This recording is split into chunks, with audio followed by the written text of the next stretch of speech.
അസ്സലാമു അലൈക്കും വറഹ്മത്തുള്ളാഹ്.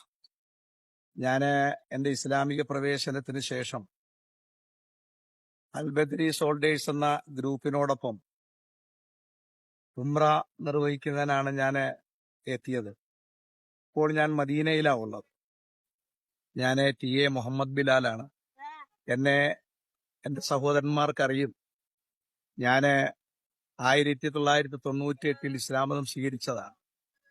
RSSന്റെ പ്രവർത്തകനായി, ഒരു BJPയുടെ മുഴുവൻ സമയ പ്രവർത്തകനായ ഒരു കാലഘട്ടം കഴിഞ്ഞുപോയി.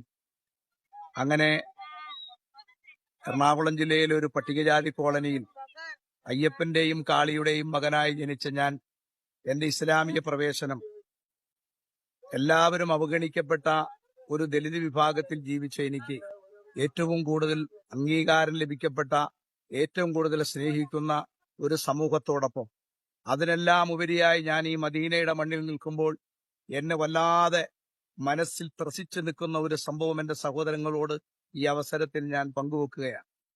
അയിത്തജാതിക്കാരനായ ഒരു പട്ടികജാതി കോളനിയിൽ ജീവിക്കേണ്ടി വന്ന എനിക്ക് മഹാനായ നബി സല്ലല്ലാഹു അലൈഹി വസല്ലം തങ്ങൾ അന്ത്യവിശ്രമം കൊള്ളുന്ന ഈ മദീനയുടെ മണ്ണിലെത്തി നിൽക്കുമ്പോൾ എല്ലാ അവഗണിക്കപ്പെട്ടവനും, എല്ലാ ആട്ടിയോടിക്കപ്പെട്ടവനും ഈ സമൂഹത്തിൽ അംഗീകാരം കിട്ടുന്ന ഏക മണ്ണ് അത് മദീനയുടെ മണ്ണാണ്.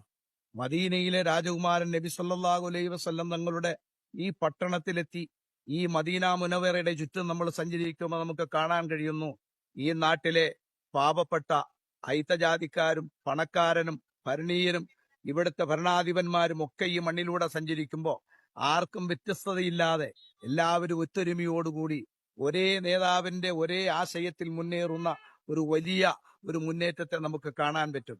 ഇത് ലോകത്തെവിടെയും കാണാൻ കഴിയില്ല.